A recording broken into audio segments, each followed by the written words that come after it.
Are you there? I think you are. I'm going to say hi in the chat box. Anyone else want to say hi? Hi. Oro. That is not how to pronounce that. I Catalina? Oro I Catalina. You might have to help me with that.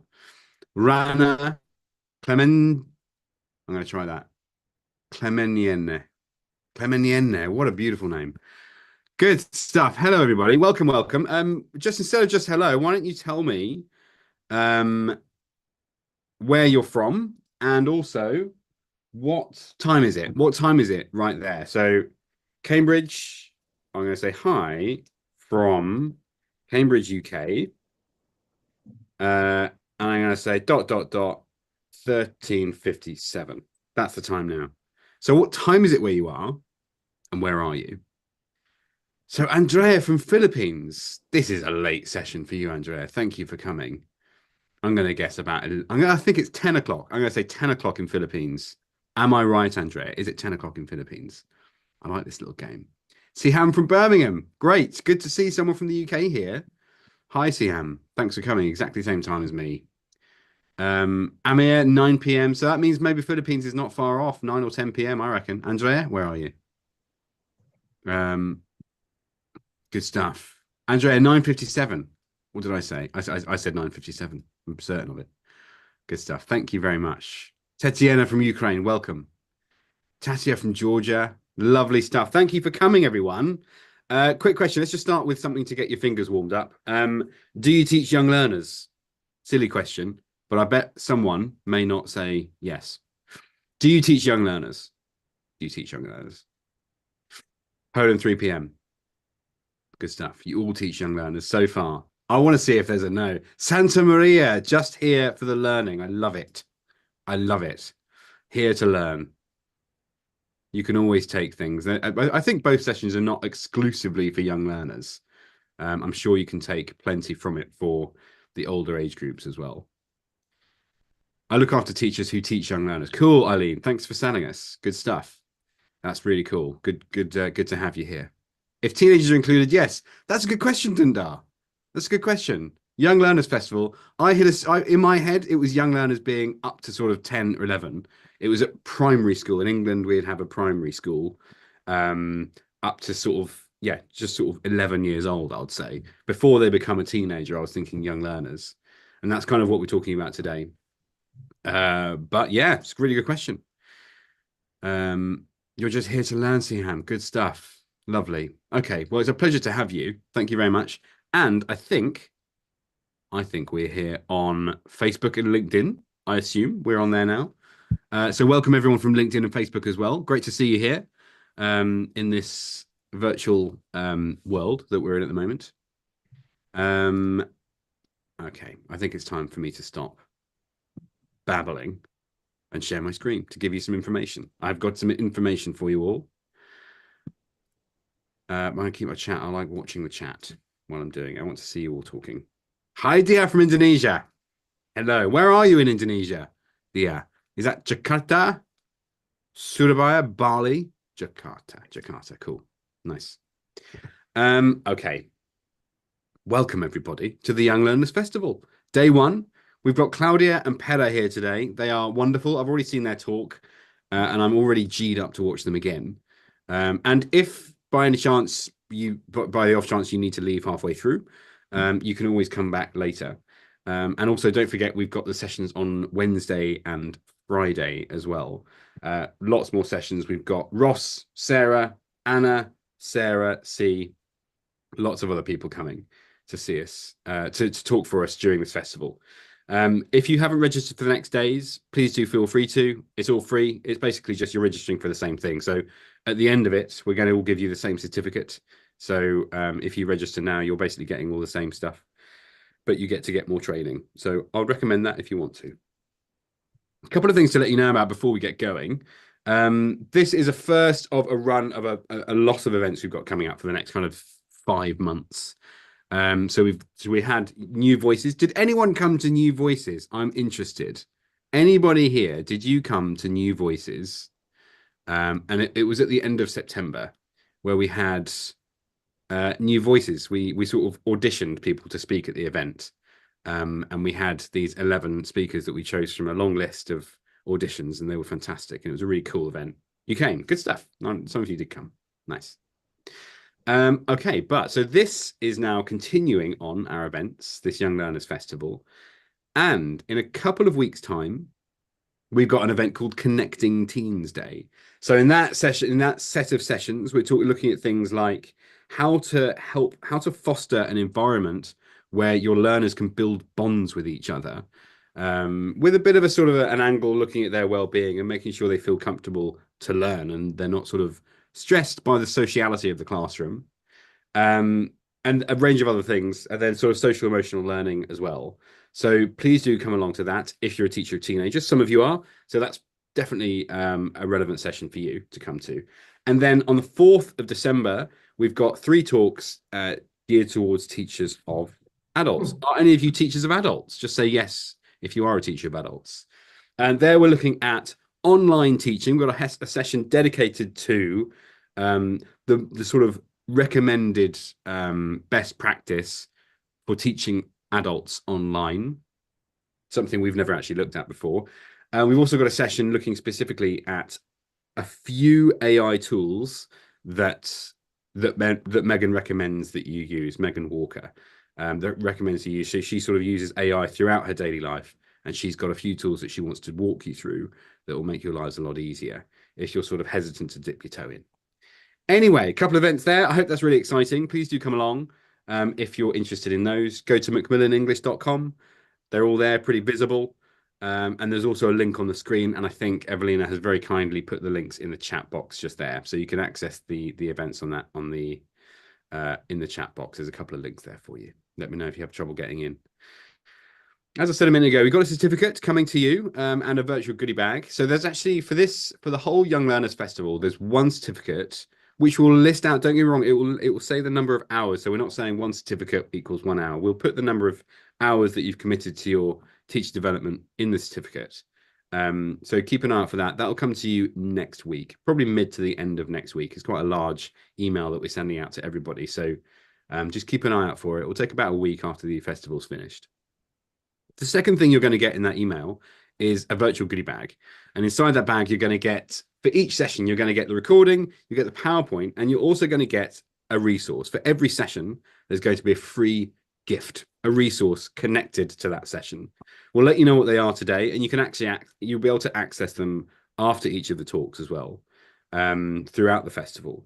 But they will all be in that virtual goodie bag too. So keep an eye out for that. That's an absolutely bursting virtual goodie bag, and I hope you like it. Okay, now we have here Claudia Rey. She is in the wings, stepping onto the stage now. I can hear her footsteps. There she is. Hi, Claudia. Hello there. How are you doing today? Second of 3? Very well. Really very well. Thank you. Good stuff. Good stuff. It's a big day for you. Thanks very much for joining us today, Claudia. As always, an absolute pleasure. It's my pleasure. Good.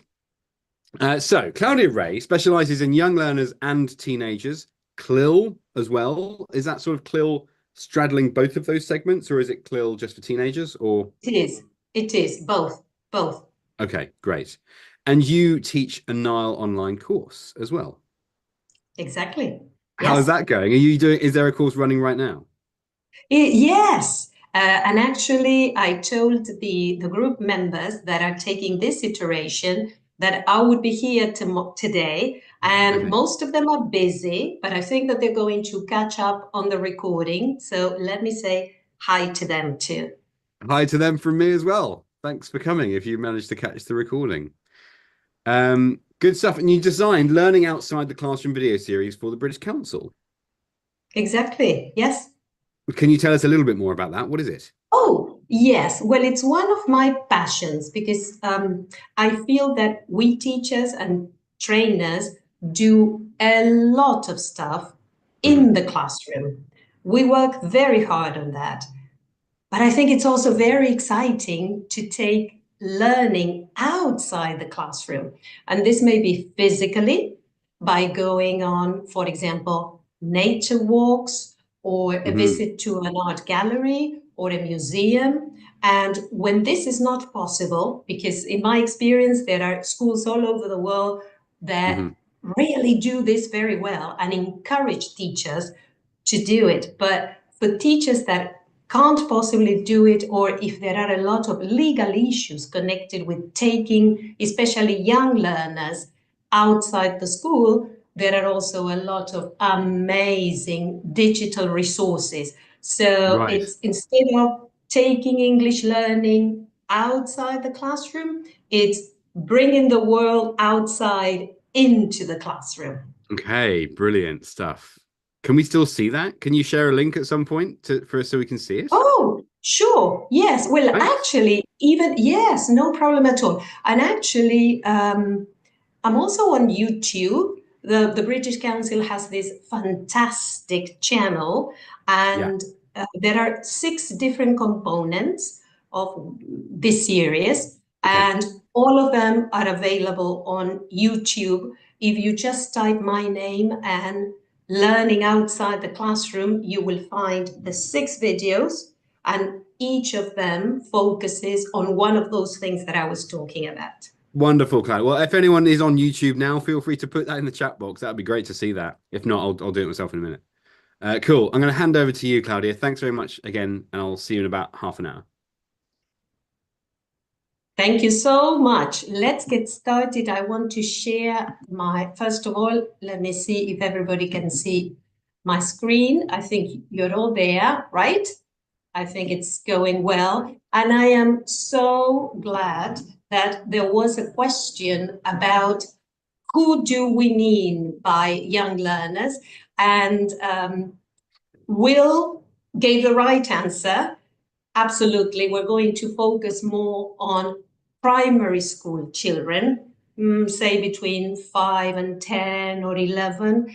But I think that the things that we will be doing today, these strategies that I will be sharing with you today, well, I think that you can very easily adapt them for teenagers and also even for very young learners. And I mean pre-primary. And of course, we have to bear the developmental stage in mind. We need to plan it carefully. We need to adjust it carefully. But I'm sure that many of the things that we will be talking about today can be transferred because, as Will said, I have experience both at the primary and secondary level.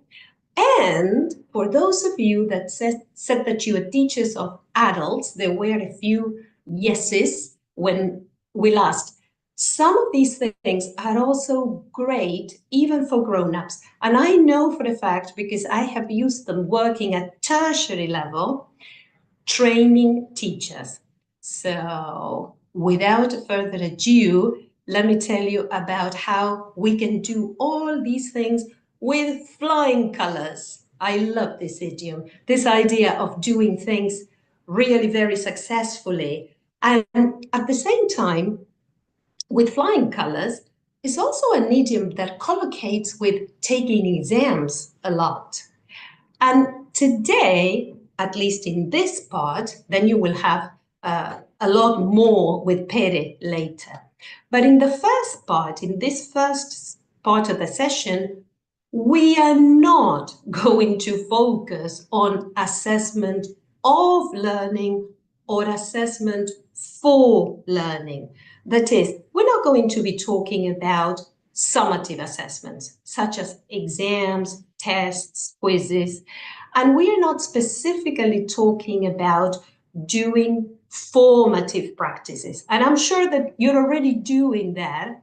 And what I want to focus on today is, instead of assessment of learning or for learning, assessment as learning. That's the bit in purple and with the stars, because that's what I want to focus more on. We'll do this by looking at different ways in which we can embed assessment into the learning process all the time. We are going to see how to promote an active role from our students' part into the learning process. We're going to focus on self-assessment and self-reflection. All this is based on the concepts of self-efficacy and self-monitoring. I know Will also likes to talk about agency. It's connected with these concepts. It's also connected with, and I'm not going to go into detail when I talk now about the theoretical framework. It's all connected with very solid research. For example, the work carried out by Bandura, the Canadian psychologist, on self-efficacy and self-monitoring. Gail Ellis is also one of the inspirations for these strategies that I'm going to share with you today. And Gail has tried many of these things, a similar approach, even with very young learners, with pre-primary children. But we're going to focus more on the primary level. So, as I said, we're not going to spend a lot of time, or basically any time, on the theoretical framework. There is a very important theoretical framework, but I want to talk about 5 very specific moves to embed assessment into the learning process. That is 5 different things that we can do to promote assessment as learning. And the first move, and I'm sure many of you are already doing this, is to share the learning objectives explicitly with our students. We always think about the learning objectives or learning outcomes, if you prefer, when we plan a lesson. In many institutions, it's even a specific slot in the lesson plan. What are the learning objectives of this unit, of this lesson, of this semester? What I am suggesting here, what I want to propose, is that to promote self-assessment, we share the learning objectives with our students consistently and very explicitly. So, how do we do it? Well, first of all, we need to tell our students what the learning objectives are and why they are important. When it comes to what, a very typical statement that we use in lesson plans is something like, by the end of the lesson or by the end of the unit, students will be able to, and then a very specific objective. And that's fine. I think that there are other 2 alternatives that work even better with young learners. One is WALT.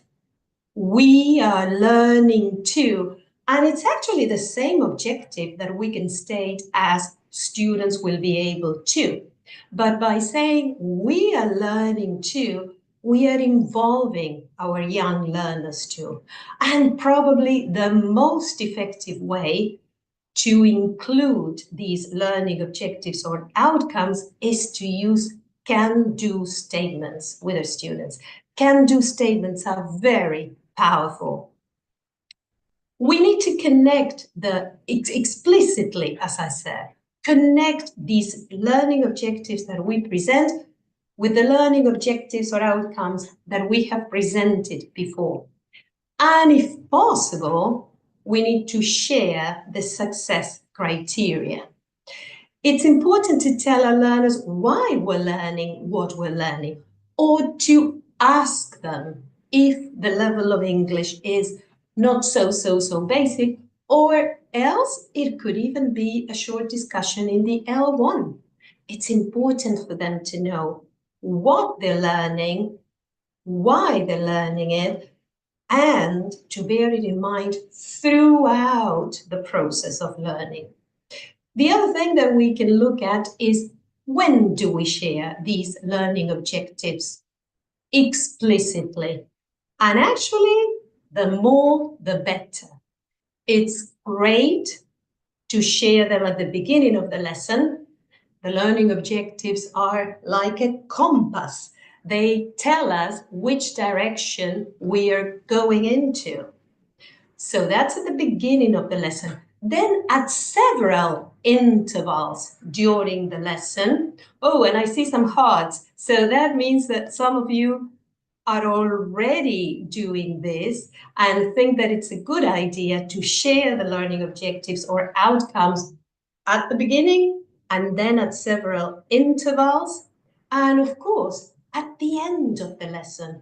Remember, the purpose is to promote agency, to promote autonomy. So it's important for our learners, no matter how young they are, to look at the compass, to think about the destination, and to decide if they are moving in the right direction.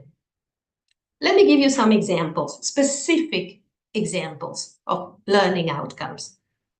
The first two at a very basic language level.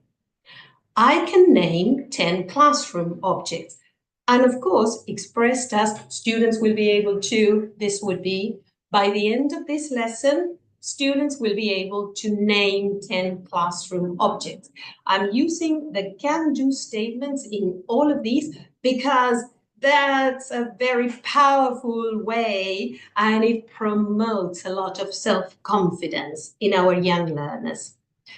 Also, at a very beginning level, I can ask and answer about feelings. And talking about feelings is so important. I'll come back to this by the end of my 5 moves.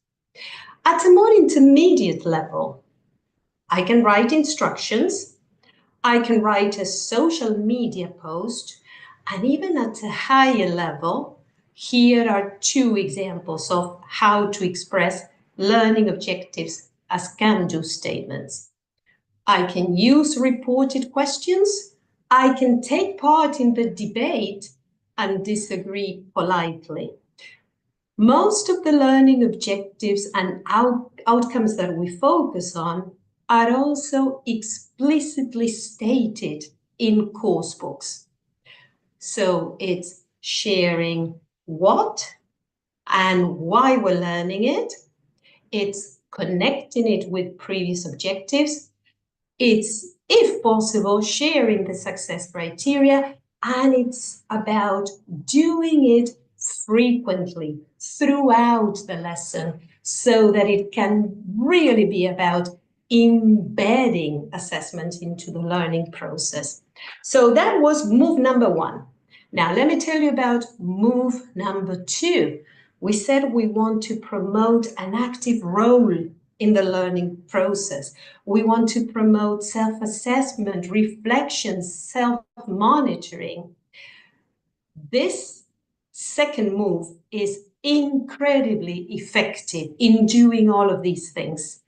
It's using checklists and rubrics. And once again, I see thumbs up and I see hearts. So it sounds like this is something that you also believe in and you put into practice. So it's using the checklists or the rubrics also in a very consistent way, frequently. And because we're talking about young learners here, it's important to include lots of visuals and demonstrations. This is an example of a very generic self-assessment rubric that we can encourage our learners to use right at the beginning of the year, maybe even the first lesson, second lesson. It's about listening and speaking, and the icons and the visuals are so clear that it's really very easy for our learners to understand that these are the things that we want them to focus on, and they can decide if they're doing it really well. I listen, I pay attention, I speak clearly, I use the new language. And in this case, we have 3 different faces, the very smiley face, the one that is kind of, well, kind of, yeah, so, and the one that shows that we're not there yet. One possibility is to use this kind of self-assessment rubric. Another one is to ask our learners to draw their own faces, smiley, worried, delighted. It's also great for them to express their feelings about these self-assessment rubrics.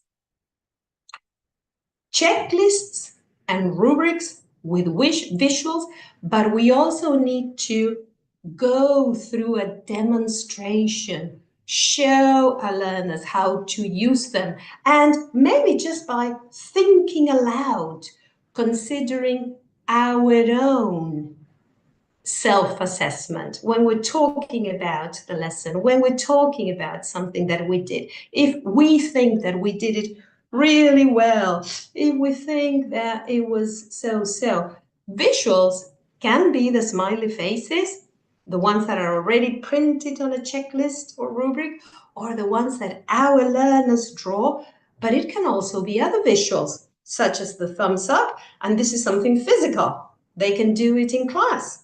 If they think that they're doing so, if listening, for example, or checking our writing, if they're doing it super well, if it's something that is not working so well, or if it's something that they forgot, because it's all right if they're not doing it yet. This is embedding the whole learning process. So there's still time to improve and to think about how to do it. So that's the second move. The first one was to share the objectives. This second one is to use checklists, rubrics, with visuals, with demonstrations. And the third one, this one is based on using feedback to move learning forward. And I am suggesting 4 steps to do this. The first step is to revisit the learning objective once again. Remember the destination. Remember the compass point. What is it that we're doing today? What are we trying to learn? What is this task about? The second move is the revision stage, and it's based and dependent on our feedback as teachers. Giving feedback is something that some teachers do very well naturally. It's something that is more challenging for the teachers, but it's something that can be learned. Feedback, to be effective, has to be very specific. When we give feedback, and actually it's not even feedback, it's more like praise. When we say, well done, you did a great job, we're not really giving feedback because there is nothing specific that we are talking about. If instead we say, you did an excellent job listening, and something that you can do even better next time is to respond orally or whatever we're working on. So feedback has to be specific, to be effective. It has to be manageable.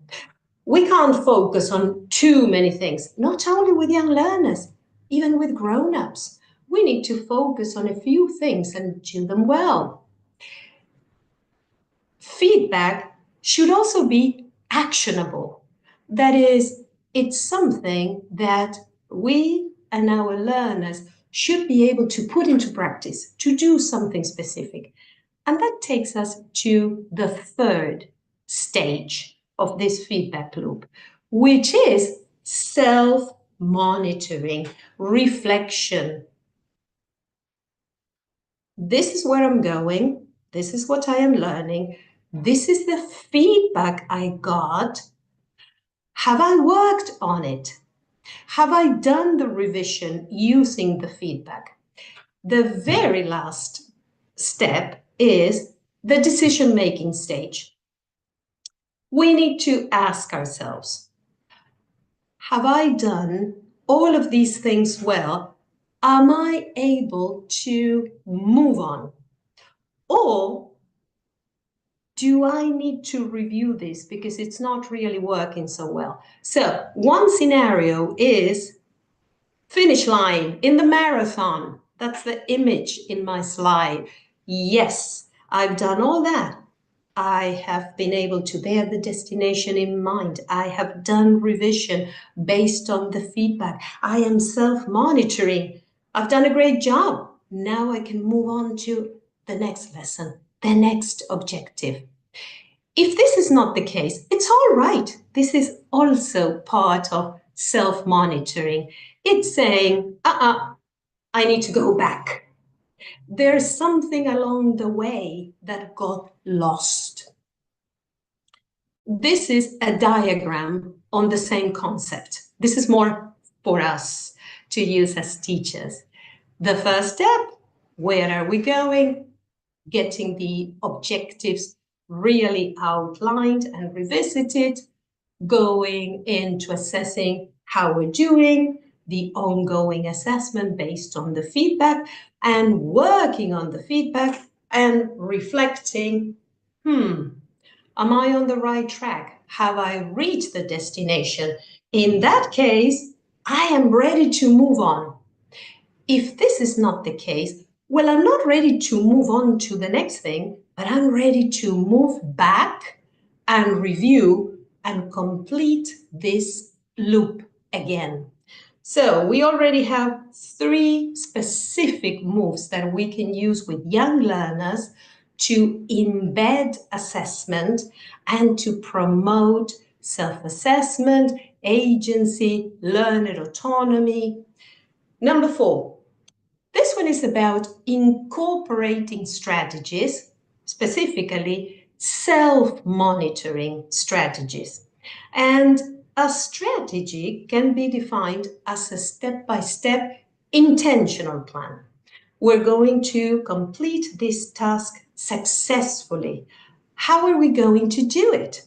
What comes first? What comes next? And this applies to anything, cooking, brushing your teeth. How do we do it? What are those steps? Let me give you an example of how self-monitoring strategies can be embedded into exam practice. This is for a gap-filling activity. The level is a bit higher than the previous examples that we did. Most of the examples that we saw before were maybe A1, A2. This one is more for a B1 level. It's a gap-filling practice activity. And these are the specific strategies, the specific tips to complete the gap-filling task successfully. First, to read the text quickly. We don't start filling in, using the words in the box, in the bank. First, we read the text quickly to get the main idea, to get the gist of it. Then, for each gap, we try the options from the word bank, looking at the words that are before and after to decide which one fits best. And then we read the sentences before and after to make sure that it all makes sense. Now, these are the tips on how to work before doing the gap filling activity. Then we can instruct our learners to do the activity and check the answers with a partner. And this is the $1 million question or £1 million question or €1 million question. Did you follow the advice? Did you follow those steps? In other words, did you use the strategies? So this is move number 4. And now move number 5, definitely last but not least. And it's about focusing on wellness, feeling calm, doing self-assessment, promoting learner autonomy requires a certain state of mind, as anything else in life, basically. Reacting to different things that happen to us, connecting with other people, complying with the rules that exist in every single institution. So being able to calm down is a very effective way to support all the other moves that we spoke about. And breathing is always a good mindfulness practice. I'm sure that you know this one, which is about using your hand for breathing and taking the same amount of time inhaling and exhaling. Again, and exhaling. And doing this with our learners while they trace their thumb and fingers is a great way to do it, very physical, and it's also fun. Children love to do this kind of thing. Mindfulness practices or calming exercises go hand in hand with feelings, talking about feelings, explaining feelings. How do you feel before doing this breathing activity or some other calming task? How do you feel before? How do you feel after that? And how do you know that you feel like that? If you're happy, maybe you show it by smiling. If you're proud, maybe you show it by standing tall. If you're excited, maybe you show it by moving. If you're feeling scared, maybe you feel sick inside. So part of this fifth move is to include an explicit conversation about feelings with our learners. So let's recap. We're getting close to the end of my suggestions, my proposal.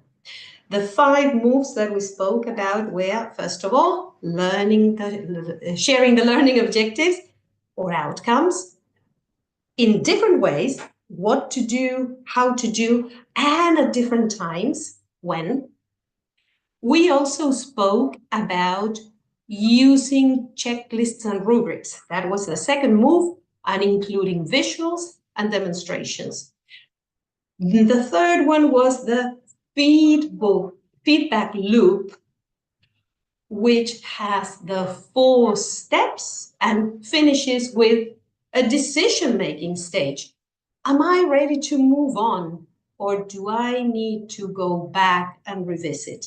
The fourth one was incorporating self-monitoring strategies, for example, in exam practice or in any other task. It's the how do you do it to make sure that you're doing it well? And number 5 is focusing on wellness and including feelings in it. And here's a quick afterthought. And it's inspired by something I heard a teacher and coordinator say a couple of months ago. We were working on a different topic. It was about thinking routines, creating cultures of thinking. And one of the issues that many teachers and coordinators brought up was time. We're always short of time. So how can we make the time to, in that case, incorporate thinking routines, and now in our case to embed assessment? Time is always an issue. We need to prioritize. But Guadalupe, this teacher and coordinator from Neuquén, one of the Andean provinces in Argentina, where I am from, said, well, no, actually, it's not spending time or not having the time. It helps me save time, because when I work on this throughout the year, then when it comes to exam practice and exam taking, all of my students are very aware of these strategies and can use them very naturally. So it made me think that time in this case is like money, because it's not about spending it or saving it, it's investing it. If we spend this time, if we invest time in those 5 moves that I suggested that are very manageable for young learners, then we know that we have completed the task with flying colors, because it's time that we have invested and it will pay off. So we're now going to have a few more minutes for questions. I want to thank you for being there and all those reactions and things that I saw when I was talking. That's my email address in case you want to get in touch with me, or you can get in touch with me through Will or through Macmillan. And we can now have a few minutes for questions and answers. Oops, sorry. And maybe also your takeaways. I mean, the things that you're taking with you, your cup of coffee to go, the ideas that you can put into practice in your class. Good stuff. Thank you, Claudia, very much. Good question as well. I'd love to hear what they have to say to that. What's everyone's takeaway from those points, from those moves? We'll hear it in a minute. Yeah, oh, so thank you. we have got a few questions, Claudia. Yeah, so Amir has a question. Amir's question is: most young learners' parents primarily care about the exam grades and less about the values of the classroom. How can we assure that this will not lead to a negative washback in our classes?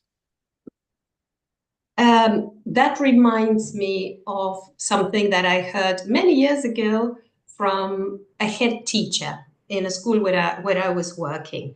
Mm-hmm. It was a similar issue about parents. And I remember he said, well, we'll have to educate the parents. It's not only educating the children, it's important to communicate with parents to explain, well, actually, all of the different types of assessment and how we are working on assessment for learning all the time. Mm-hmm. Because we're taking notes, we are using the information, we are planning and replanning. We teachers, I mean.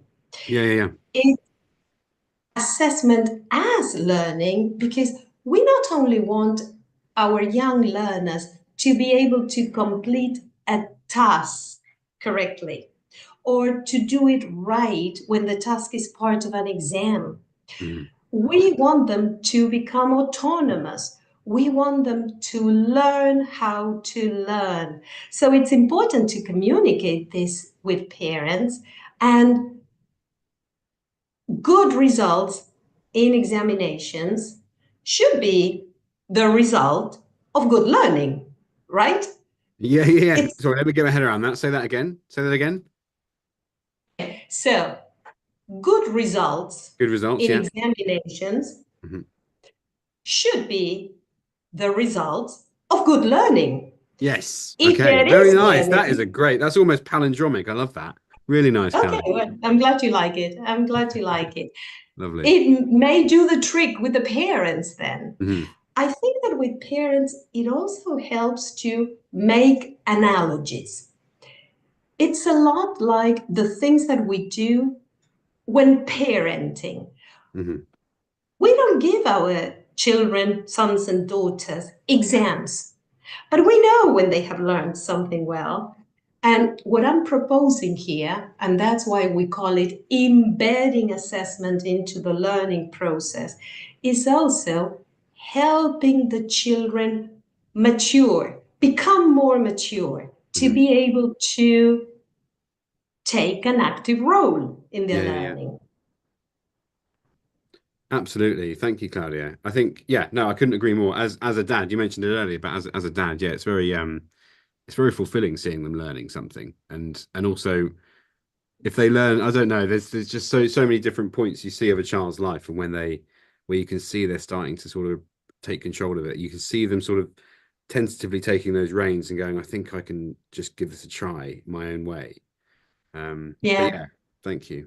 Do you mind if I write down my email address in the chat box? Sure. Yeah, people are asking for it. Please do. Yeah, sure. One more question. No, I know. Sure. No, so you know what? I said answer. There we are. Oh, yeah, there's one of the Q&A. Yeah. I went into answer live, which I am doing anyway, but this is something that people need to see. So there you are. Thank you, Claudia. And then also one more 100%. question about calmness. Do you recommend starting every lesson with a breathing exercise? Would that be a good thing to do? Oh, yes, that's an option. I also think that just like the brain needs a routine, it also needs some novelty. Hmm. So it's great to do it at the beginning of the lesson. Sometimes we may want to do it in the middle of the lesson or at a time that really calls for it. Or we may decide to do it at the end of the lesson when we're doing a self-assessment specific task. And talking about the brain and how it works, I think it's the same thing with the learning objectives. We generally talk about the learning objectives at the beginning of the class. Hmm. But sometimes, for variety, we may want to skip that and then ask our learners, so what do you think that the learning objectives were for today? Hmm. Or in the middle of the game, so what do you think we're learning and why? So, and breathing exercises are one way to do it. There are other ways too. It's not only breathing Yeah, yeah, exercises. yeah, yeah.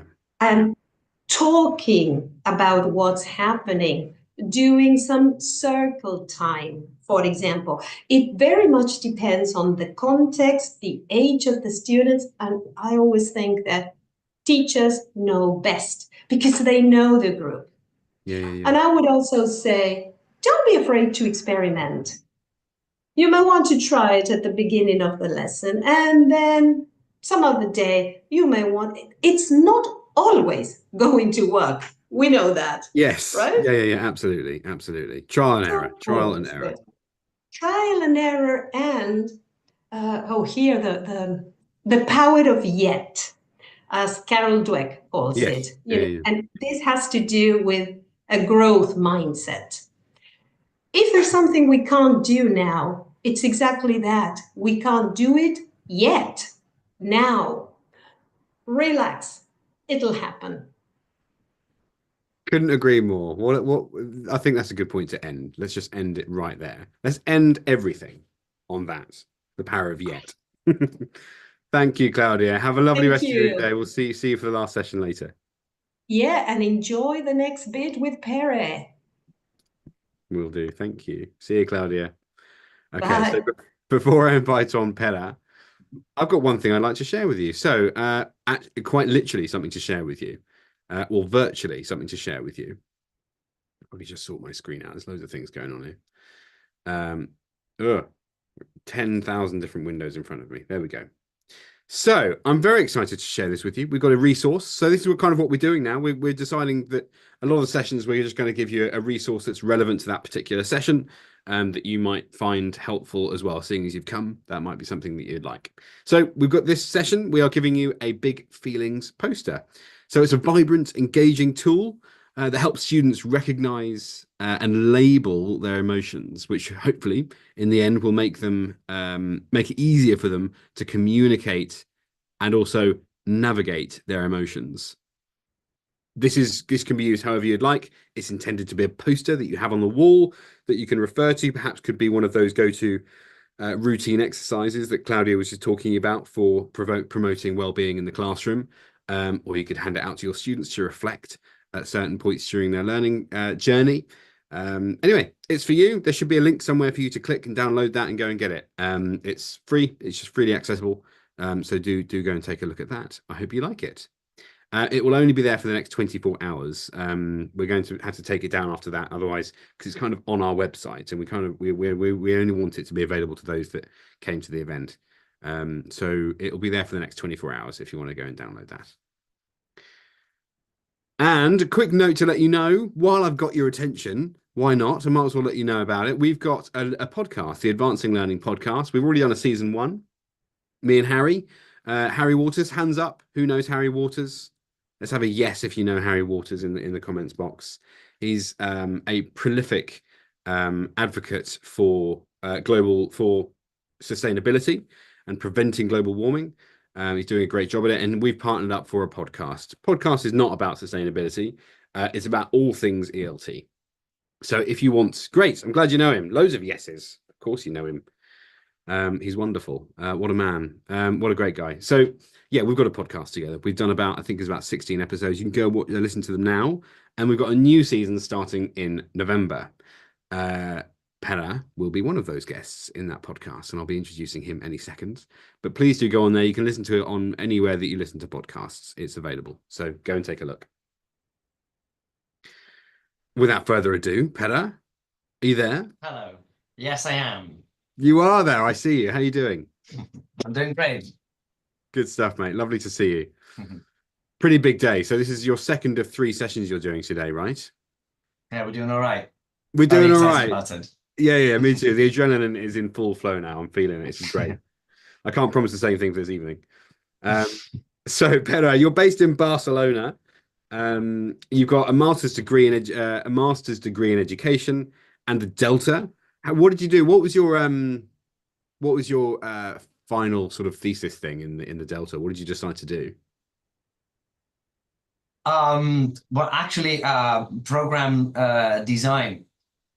Program design. Okay. Yes. So right. basically, and basically tailor making activities for specific student needs. In fact, so not far from what we're going to talk about today. Well, we've got the right guy for the job, I think, for personalized learning. Great. And you coordinate a young learners program as well. And you run teacher training courses for the Catalan government. Yes. So here, especially during September and October, beginning of the year, but also right before the summer, because the Catalan government, they run all sorts of programs during the summer. Right. So I'm part of the team of the teachers or the teacher trainers that train all these teams for the summer as well. Wonderful. Good stuff. Full life, Pere. Interesting life. Good stuff. Yes. Well, thanks a lot for joining us today. It's an absolute pleasure, Pere. This is, by the way, everyone, I'll get your notepads out for this session. There's loads of amazing ideas here. So please get ready. Pere, have a great session, and I'll see you in about 30 minutes. Thank you very much, Will. But I do believe this session is recorded, right? So maybe we have time to watch some of it. That's great. Absolutely. So Pere's recording will be in your virtual goodie bag that you'll get. If you're on LinkedIn and Facebook, you'll need to register for the event if you want to get that. But yeah, you can watch it back as many times as you like after that. See you later. Brilliant. Thank you so much, Will. And here we go with exam preparation techniques. Yes. She's not far from Claudia's presentation. Now, exam preparation is a challenging topic for any teacher, any age, of any type of student, but perhaps a bit more for us as teachers of young learners. Now, as we've seen in the previous session, our students might lack of the emotional tools and as well cognitive resources and strategies to successfully navigate some of the situations involved in taking official examinations, yes? Which basically just means our job is twice as hard now. However, Claudia's session must have given us a ton of help for this. And let's hope that this session does as well. In my opinion, the solution as well runs through empathy, an exercise on empathy. Now, if we take a look at what actually students are going through, we're going to realize that all of them will struggle with exam taking, but they're all going to do it for different reasons. They're all going to struggle with different things. Now, some of our students might have trouble with attention, and they're going to struggle to concentrate for an entire listening task. Some of them are going to struggle to pay attention while reading a text. Some of them might actually have real trouble with the actual social context where exams take place, how loud the place is, or how quiet it is, how many people there are in the room. And some of our students as well might struggle with the actual coding of these exams, the actual spelling, the words, the fonts used, etc. Not a bad idea to take all of this knowledge and incorporate it into our exam prep classes. Now, let's not forget that while our students do struggle with all of these things, they do have strengths as well. Now, these strengths are going to give us their learner types.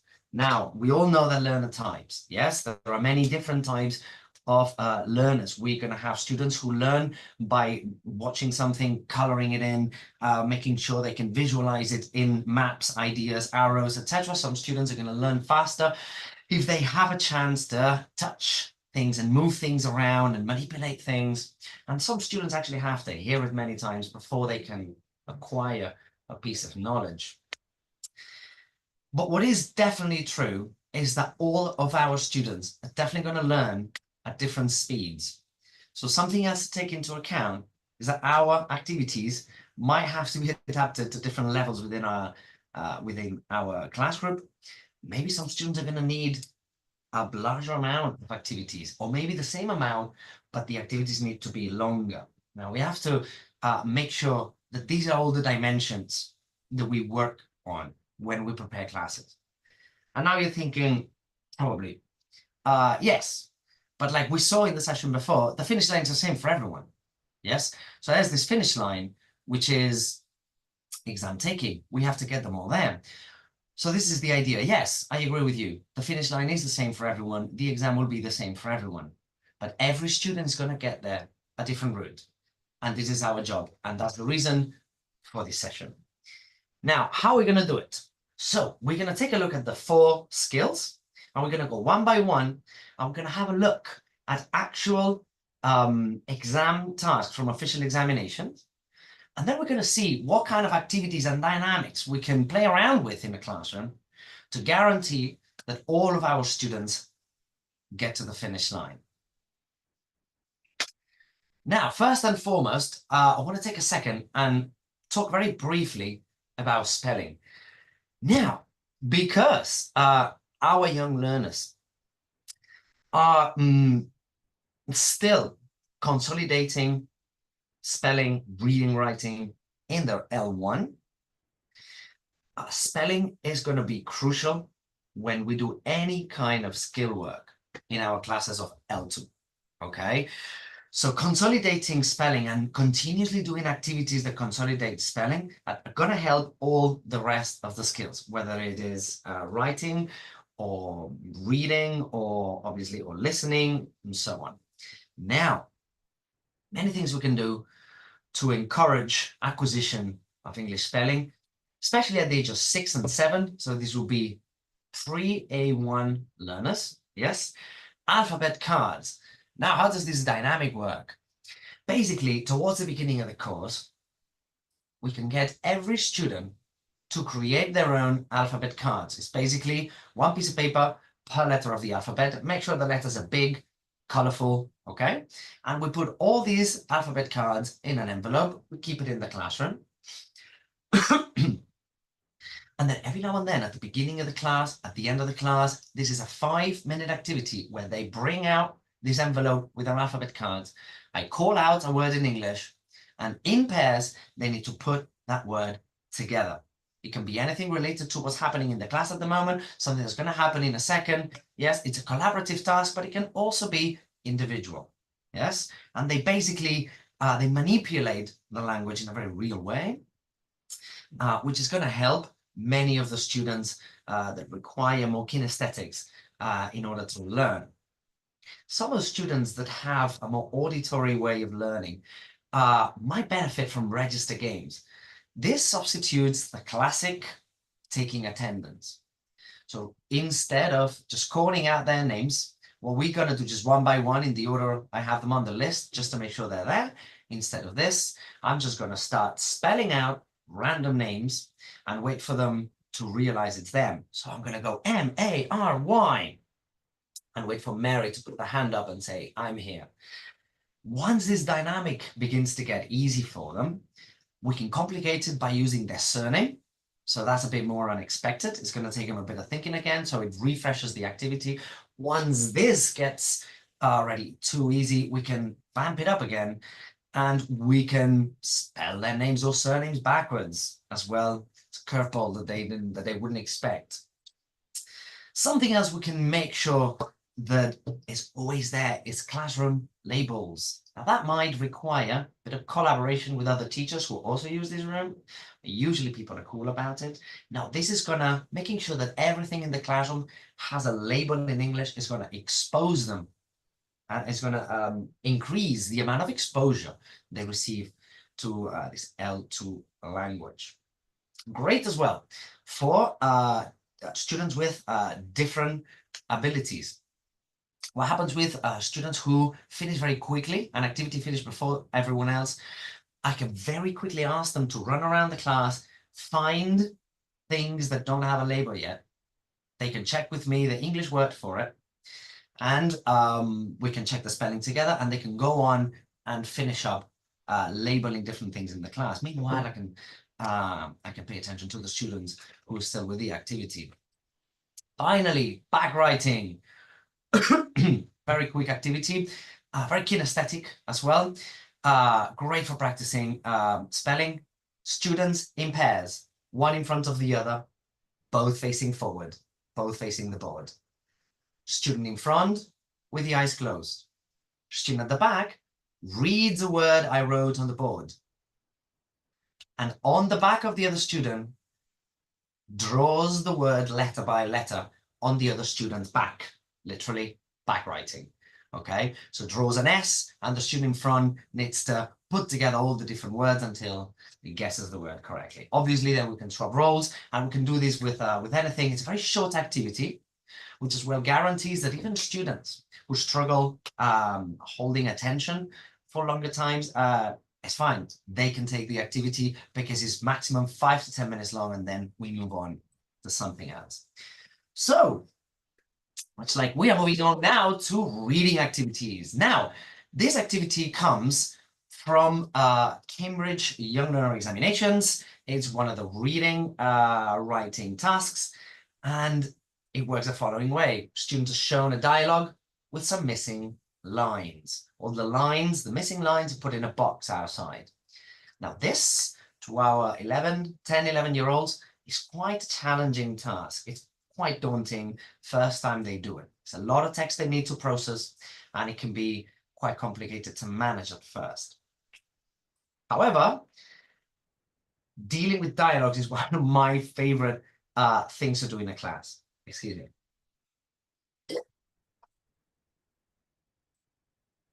First activity we're going to be talking about is disappearing dialogues. What we're going to do, take the actual dialogue that's on the exam task, copy it, do the task ourselves, yeah, and do the whole text, all the dialogue together, and write it on the board. Then I'm going to read out Michael's lines and elicit from all the rest of the class Sally's lines.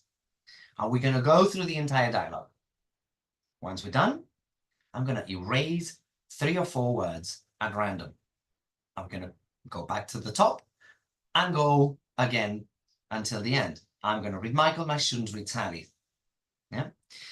But this time we're going to have to remember what the disappeared words were, and we have to read the entire dialogue like nothing is missing.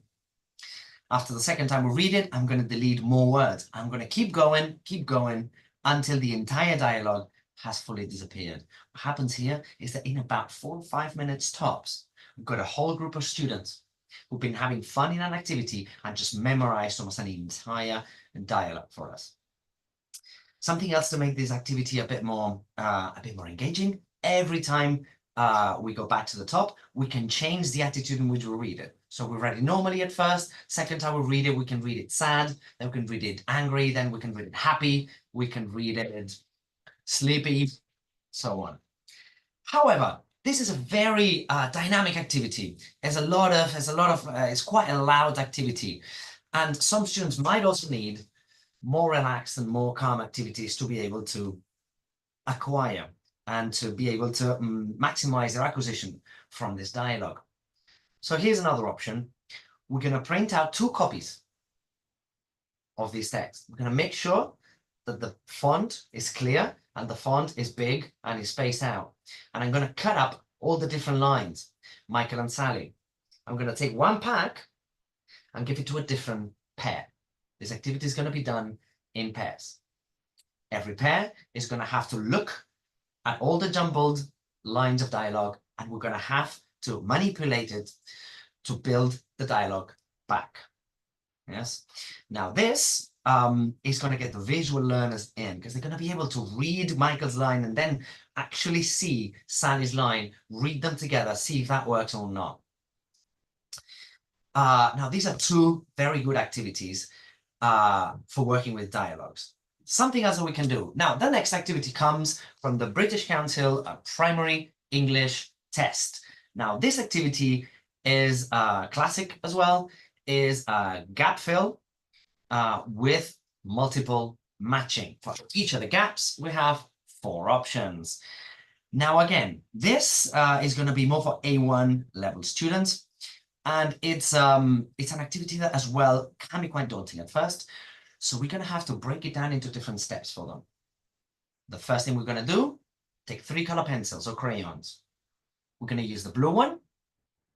And we're going to go to the box of words, all the option words. And we color with blue all the words that are actions. We're going to take the green and color all the words that are things in the box.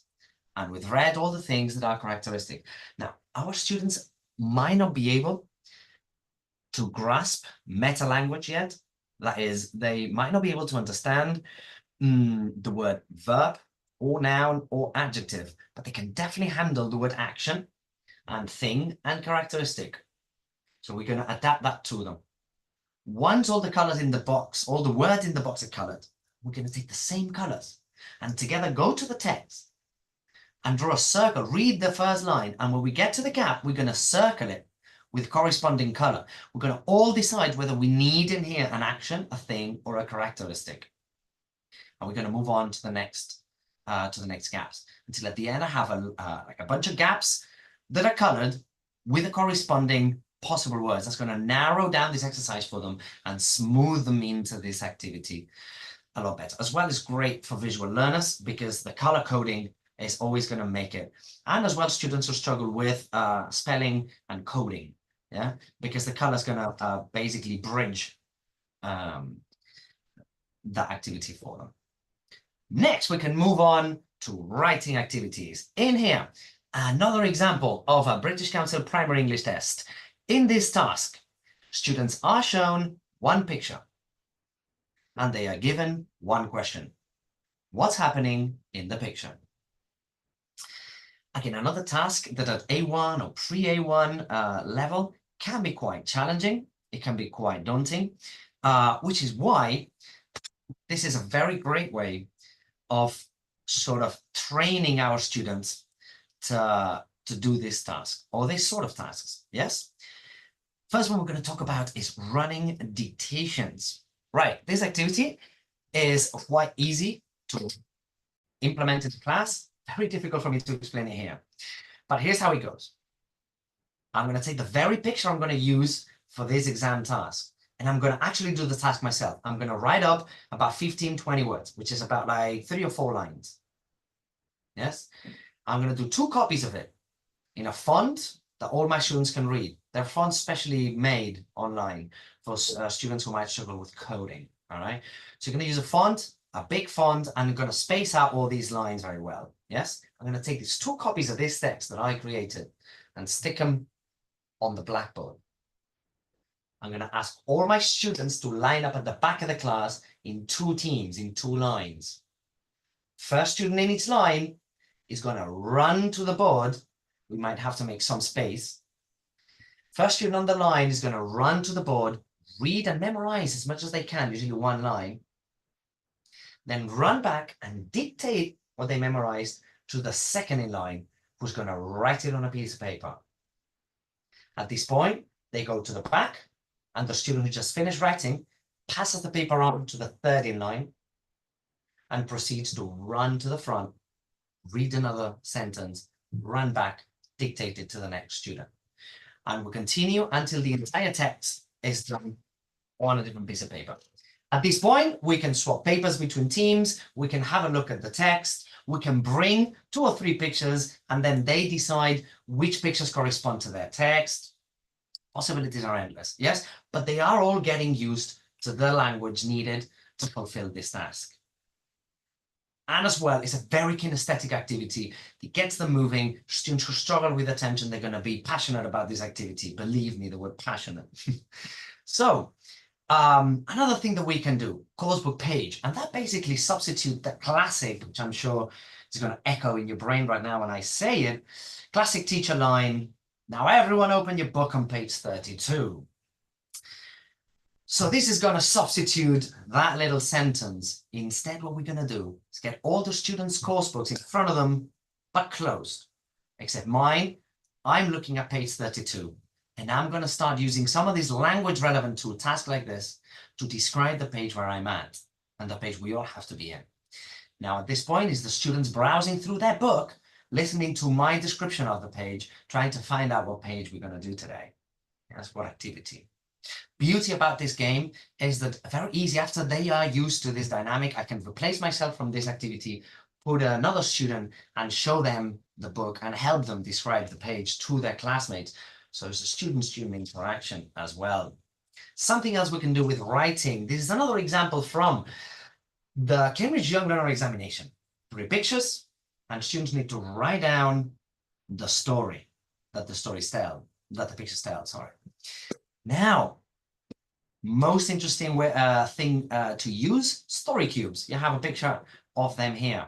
Very easy to use and thousands of activities to do with them. The easiest, to put students in pairs, give 3 cubes each, they roll the cubes, they roll the dice, and they have to write down a 3-line micro story using the words they got. Something else we can also do, chain stories, which is basically projecting or showing them pictures of an example exam task. And then together in a circle, we're going to write down one sentence per image, and then pass the paper along.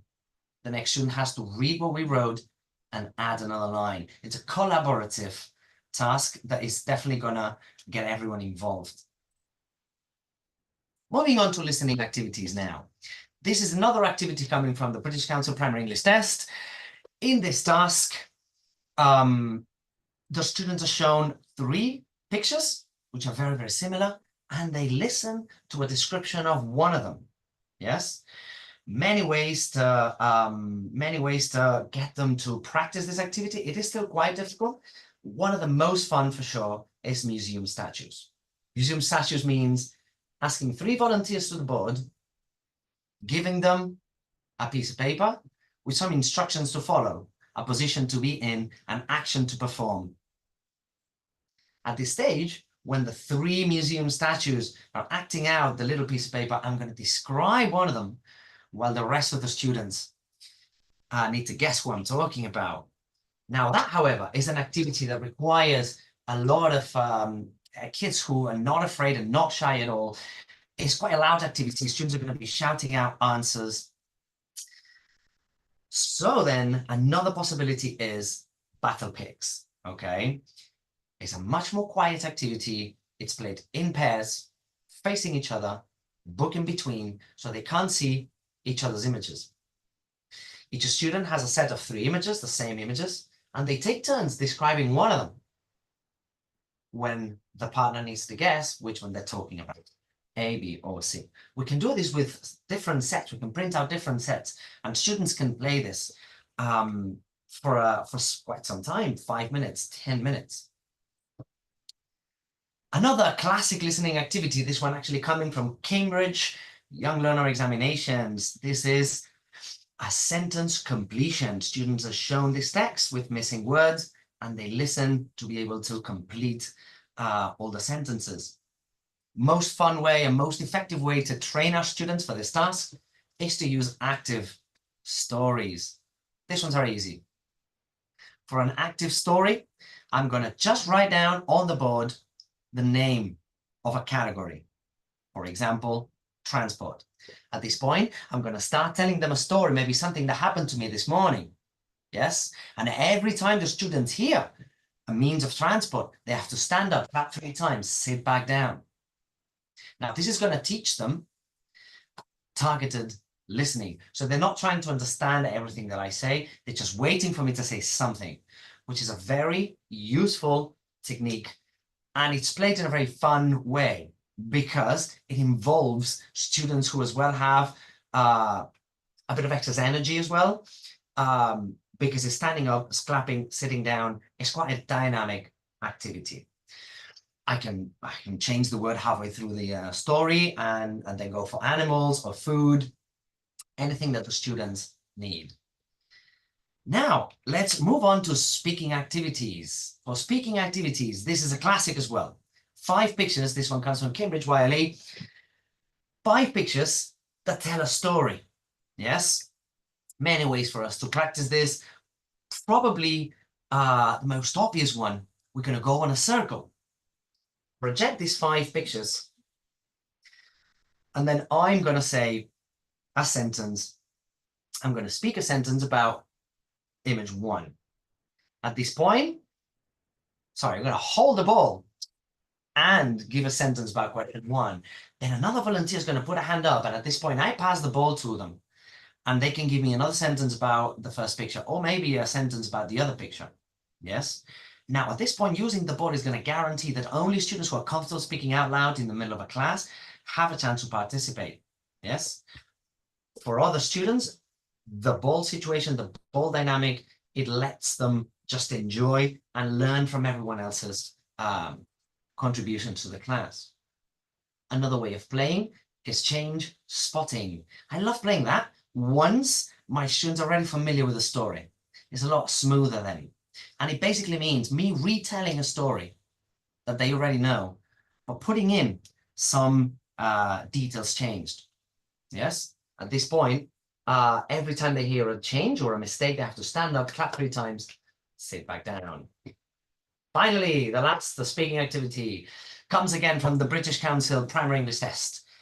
Students are given a set of questions, and they are asked to record a voice message. Yes. Now, in order to do this, which is, these questions are always quite general. What's your favorite activity? What do you normally do in the weekend? I suggest playing classroom password. How does this work? At the end of class, I'm going to put one of these questions on the board. What's your favorite hobby? What's your favorite activity in the weekend? Help them to brainstorm a few ideas, then give them time and say, listen, you can go home, prepare the activity, don't worry about it, prepare an answer for this, remember it for the next class. Because next class, when we come in, I line all my students outside of the class, I ask them the question, and they have to give me an answer before they go in. Yes. Now, this is very malleable. I can use passwords for anything that I want to revise spelling, for anything that has come up in class. I love using it to practice speaking. Yes. Now, let's bring back all the types of differences that we can have in a class. Like we said before, these activities are going to guarantee that our lessons are packed with dynamics that cater for all the different types of learners that we have. It's important to point out at this stage, yes, that all the activities that we're doing, we're actually using the same text, the very text that we're going to practice later on with them, the exam tasks themselves. But we do it before. We do these activities before we bring out the actual tasks. In fact, we might bring the task on the following class, at which point the students might recognize and might remember some of the language that we did the previous day. So instead of showing them beginning with a task and then helping them struggle through it, no, we're going to prepare the task before they even see the task. And by the time they see the real task, the process should be a lot smoother. So this is what our new objectives are. Focus on assessing the students' strengths, their interests, the areas where they can grow, and also exploring this new way of dealing with complicated tasks, yeah, grouping them in certain ways, yeah, choosing different activities, being careful, yeah, with how we distribute and how we lay out all the activities that we do, making sure that it caters for all of them. Now, I want to leave you with a final message, picking up from what Claudia told us about feedback and about especially self-feedback and self-evaluation, which is great for students. And I want to extend that to all of us. Like sometimes we tend to think of teaching as in just purely the lessons themselves, when actually the dimension of teaching is much, much wider. It begins when we begin planning for these lessons, when we assess our students, when we think of them and we empathize and we try to realize what it is that they need most and who needs what at what time. Then we're going to design all these activities, go into class and put them into practice. After this is done, I'm going to revise, I'm going to give feedback to myself and get the positive things, the things that worked and the things that need to improve. And we're going to use this information to plan again. And we're going to spiral up this way the entire course to take our teaching to the next level. Now, many things covered in this session.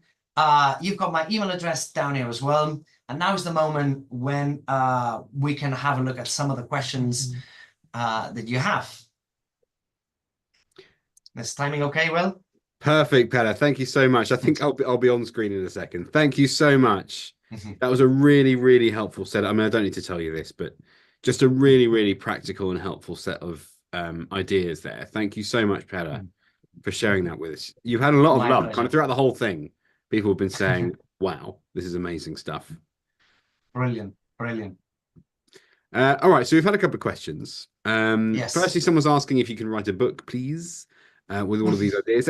I mentioned that this morning, but someone's actually requesting a book. So if you don't mind, Pere, please write a book. It never actually occurred to me. It sounds really exciting now that you say that. I don't know. Yeah, it does. Have a think. Yeah. Please do. And they're asking for your email address. I think your email address is now on the screen. It's just now on the screen, yes. I think it might be hidden by something. I'm actually just going to take. There's something in the way at the moment, so I've just hidden. I can put it on the. I'm gonna type it as well on the. Okay. On the chat for everyone to see as well. Good stuff. Thank you. Okay. So what happens? So Steiner is asking about the password activity. What happens if they forget to do it or they're not ready? How would you motivate them to make sure that they are ready and do it? The first thing is just to make sure they understand that it's perfectly fine.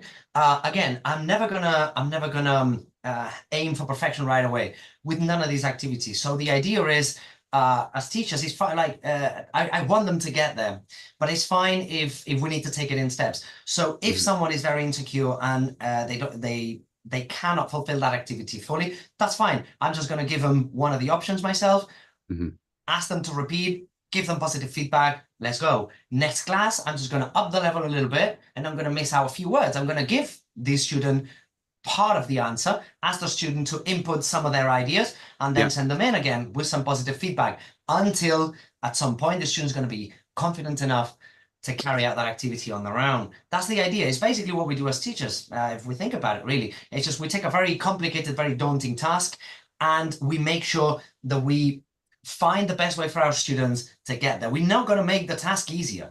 We're not going to make the task easier. We're going to get better at getting the students there. Right. Brilliant. Thank you, Pere. So actually, same question. I forgot to ask it earlier, actually. So have you got any tips for monitoring the progress and evaluation when they're at different levels? How can you monitor where they're all at the same time? Okay. That is definitely a complicated question, and it is difficult. Really complicated. Well, yeah. However, there are many tools. The idea is as well to focus on progress, not so much result. To focus on effort rather than result. It is my opinion that when the students are focusing on how much effort they put in, how much participation, how much enthusiasm they put in the classes, results will come. The results will come. As well as it might be something that, I don't know, I grew up with. So it was always about our results. It was always about our results and the marks. And my parents were always, and I realize now that the focus should not be on what the results are, but whether on how much we progress and how much effort we put into the things that we do, how much love we put, how much patience we put. So this is what I want to pay attention to. It's true that paying attention to the kids, to the students, it's not an effort that we used to be honest, because we have a lesson plan and we want to get that done. But stopping during an activity, even just for 1 second, and having a look at them and listening to see what they do, assessing their levels, it's a habit that we get into. And it actually makes our practice all the better. Yeah. Okay, thank you, Per.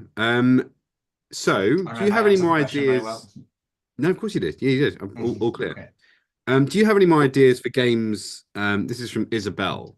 Mhm. Any games without winners. She's got a student in the spectrum. Um, I assume she means autistic spectrum, and he takes Yes. losing pretty seriously. It's gone. Losing, he takes it pretty rough. So still want to bring games in the class, but without winners or losers. That's a really good point, Hmm. actually. Yes, very good point. And I think the answer lies in the feedback. Is all about our feedback when we give feedback to the students. Mhm. Because how do we know? How do they know that they won? How do we react when a group wins? When we do like a team competition? Mhm. Uh, Again, we go back to the same. The team that wins is not the team that gets the best results. Is the team that just like participated the most, or the team that made the best cohesion in between them. So there are many things. Now, as long as they are aware of what we're expecting, I think I'm picking up now from one of my favorite points from Claudia's session. Huh? But as long as the students know what things we're picking up on, yes, winning or losing should not be an issue. So the students should remember, because we tell them all the time what I mean by winning. What is winning? And winning basically means not giving up, and it means always participating, always making an effort. It doesn't mean not making mistakes. It means making loads of mistakes, and it means never stop trying. So these are the students who win. If all of them did it, then all of them, in my view, all of them get the same amount of praise. They get the same amount of positive feedback. I Did expect. I that help suppose. as well? Yeah, no. I see what you mean. I think it's also that if you've got a game where there is a winner, you know what I mean. I know exactly what you're saying. Of course, in Hmm. you as a teacher, you don't think that the team that won the game are the best language learners. Of course not. Yeah. How could they make sure? How could Isabel make sure that her students? Because I think if you've got a game, you're saying this Yeah. team wins, this team loses. How could you deal with that? Well, yeah. First of all, doing activities that are just not in competition, it's difficult because students are going to turn things that are not competitions into competitions. That is true. Um, but easy to solve in the sense that we can always create activities that are based on creating new materials, for example. So it's not getting to different or doing it faster or slower. No, it's just creating something together. Or for Yeah, yeah, yeah. example, an activity. No, like for example, when we do storytelling together in a circle. Yeah, this is all about all of us coming up with something together. If it works, it's all of us that came up with it.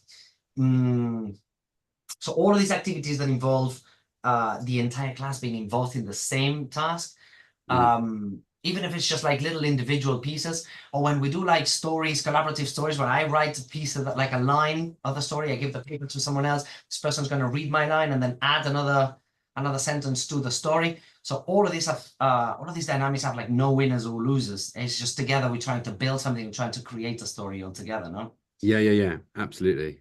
maybe going towards that direction better. Thank you, Pere. I think we need to stop there. I think we've fired enough questions at you. There are more, but I think we've got to stop at some Hey. point. So thank you so much for your questions at the end, and also for putting the talk together, Pere. Much appreciated. Thank you. It was my pleasure. And thank you all very much for coming. And thank you, Claudia, as well.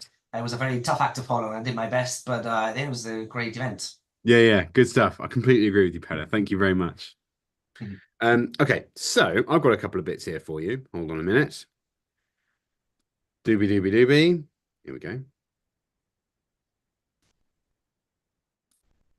Bear with me.